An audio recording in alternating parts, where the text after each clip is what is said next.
Olá, meus irmãos, tudo bem? Hoje é domingo, é o dia do Senhor, é o dia que separamos para estarmos na igreja, congregando com os nossos irmãos em adoração ao nosso Deus. Gostaria de sugerir que você, mesmo que vá estar à noite no culto, já esteve de manhã, separe um tempinho para meditar na palavra do Senhor. Nosso texto hoje está lá em Lucas, capítulo 16, do versículo 19 até o final do capítulo, versículo 31, tá? Então, Lucas 16, do 19 ao 31. Faça a leitura aí na sua casa e vamos meditar no que diz esse texto. Jesus nos conta uma parábola, a parábola de um homem rico e de Lázaro. É até interessante porque as parábolas, em geral, não usam nomes. Pode procurar nas demais parábolas de Jesus, ele não cita o nome das pessoas. Aqui ele cita. Por que ele cita? Porque o nome Lázaro significa Deus ajuda, ou é Deus quem ajuda. Então, é uma forma de Jesus já mostrar que esse homem só tem a ajuda de Deus, não tem a ajuda de mais ninguém.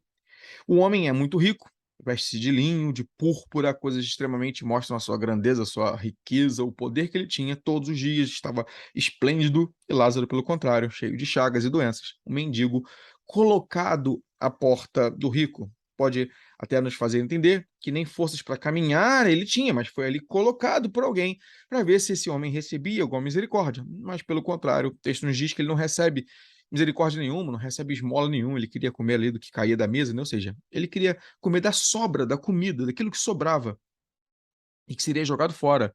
Mas ninguém lhe dá nada. A única expressão de misericórdia aqui são os cães que vêm lamber as suas feridas. O versículo 22 mostra que os dois morreram. E agora os dois fecham seus olhos nessa terra e abrem seus olhos no mundo espiritual. O mendigo Lázaro é conduzido pelos anjos ao seio de Abraão, ao paraíso, está ali agora recostado no peito de Abraão, abraçado por Abraão. Então, esse homem que na terra esteve vivendo de forma isolada, solitário, ele está agora na companhia dos anjos, dos santos, do próprio Deus, no paraíso. Aquele homem que foi tão humilhado nesta vida, agora está gozando da presença diante do Senhor. Pelo contrário, o rico, o texto é muito mais frio e seco. Morreu também o rico e foi sepultado. Ele agora é colocado, assim como o Lázaro foi colocado no chão frio, à porta daquele homem, esperando algum tipo de esmola, agora esse rico morre e é colocado no chão frio, mas da sepultura. A partir do versículo 23, o texto focaliza agora no rico, no diálogo que ele vai ter com Abraão. Note que ele vai olhar e vai ver Lázaro e Abraão de longe. Ele não consegue chegar lá. O texto nos diz que há um grande abismo entre eles, é intransponível. Quem está no inferno não pode ir para o céu, e muito menos quem está no céu ir para o inferno. E agora ele olha para Abraão, vê, atormentado por tudo isso que está acontecendo. E ele fala assim: Pai Abraão, versículo 24, tenha misericórdia de mim. Olha, Lázaro quis misericórdia durante toda a sua vida daquele homem, nunca recebeu, mas agora, na situação inversa, ele pede misericórdia a Abraão. Envia Lázaro para que molhe a ponta dos dedos na água e venha molhar a minha língua. É muito interessante que ele não demonstra nenhum tipo de arrependimento, ele não demonstra nenhum tipo de humildade. O que se esperaria desse homem acordando no inferno? É dizer: Ah, meu Deus, onde eu estou? Por que eu estou aqui? Pai, me perdoa, me tire deste lugar, mas não. A primeira coisa que ele fala assim: Abraão, manda Lázaro vir aqui. Ele continua achando que pode mandar em Lázaro. Ele continua achando que é superior a Lázaro. Ele está no inferno, Lázaro no paraíso, mas seu coração continua endurecido pelo pecado. Ele continua soberbo e arrogante. Manda-o vir aqui me servir. Abraão então responde: Olha, você recebeu tudo de bom na vida e Lázaro, pelo contrário, agora está aqui consolado e você em tormentos. E aliás, tem um grande abismo aqui, ninguém pode passar daqui para ir.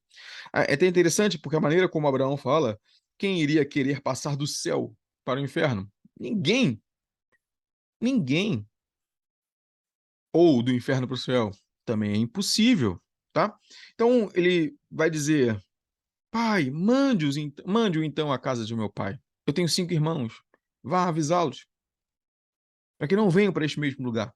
Pode parecer agora que ele deixou de ser egoísta, mas ele continua sem pedir perdão. Ele continua sem arrependimento. E o sentimento que o conduz ainda é o erro e o pecado.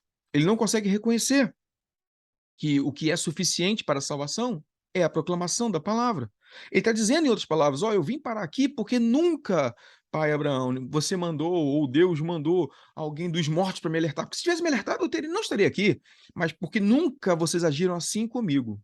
Percebe? Ele continua acusando Deus. Porque vocês nunca fizeram isso comigo. Eu vim parar neste lugar. Então, se vocês fizeram errado comigo, eu quero que faça certo com os meus irmãos. Mande um morto para lá ressuscitar e eles não vão vir para cá. ele continua no inferno, acusando Deus de ter agido errado com ele, Abraão de ter agido errado com ele. Mande-o. Mas o interesse do seu coração não é o amor. Ele continua achando que são superiores. Note que ele não diz assim: mande Lázaro para o mundo, para que ele possa pregar o evangelho a toda criatura, para que ele possa pregar a todos os carentes e perdidos, para que ele possa anunciar o amor de Deus, para que as pessoas não venham nesse lugar. Não, ele manda para minha casa, a minha casta superior, ao grupo de homens que eu pertenço. Mando para os meus irmãos. Não estou nem preocupado com os outros. Se os outros vierem para cá, problema deles. Mas na minha casa, não. Continua soberbo, arrogante. E agora, na primeira vez ele queria que Lázaro o servisse, agora ele acha que Lázaro pode ser o seu menino de recados. Abraão responde: não, eles têm Moisés e os profetas. E ainda, de forma arrogante, no versículo 30, ele fala assim: não, Abraão, você não está entendendo, você está errado, Abraão. Sua teologia está errada, Abraão. Não. Se alguém dentre os mortos for, eles vão ressuscitar. A palavra é insuficiente. Moisés e os profetas aqui é a maneira que nós chamaremos hoje a Bíblia, a Escritura Sagrada, os livros de Moisés, os livros dos profetas, o Antigo Testamento, para esses homens, para nós hoje a Bíblia. Não, a Bíblia é insuficiente. Não, o Evangelho é insuficiente. Mas se acontecer um milagre, quantas pessoas são assim? Ah, se Deus fizer um milagre na minha casa, eu vou segui-lo. Se Deus abrir uma porta de emprego, eu vou para a igreja. Se Deus transformar o meu casamento ou restaurar o meu filho que está nas drogas, então aí sim eu vou segui-lo. O que nos conduz a Cristo é a palavra, é o evangelho. Abraão então responde no último versículo: se não ouvem nem Moisés e os profetas, tampouco vão acreditar se alguém ressuscitar dentre os mortos. A ironia do texto é que Lucas, quando escreve isso, sabe para onde o seu evangelho está caminhando. Jesus está indo para Jerusalém e ele vai morrer lá. E esse homem, Jesus, morreu e ao terceiro dia ressuscitou. Um morto ressuscitou dentre os mortos e veio trazer a mensagem. Mesmo assim, eles não acreditaram. Mesmo assim, eles não creram. Esse texto fala de muitas coisas importantes para nós. Há dois destinos para o homem: o céu ou o inferno. Não tem opção, não tem alternativa, não tem um meio termo. Não existe maneira de escapar dessa verdade. Dois destinos: o céu ou o inferno. Não tem como sair de um e ir para o outro, não tem como o homem ir para o inferno, depois passar algum tempo num purgatório, depois migrar para o céu. Não existe maneira de reverter isso. É irremediável. Não tem como mudar.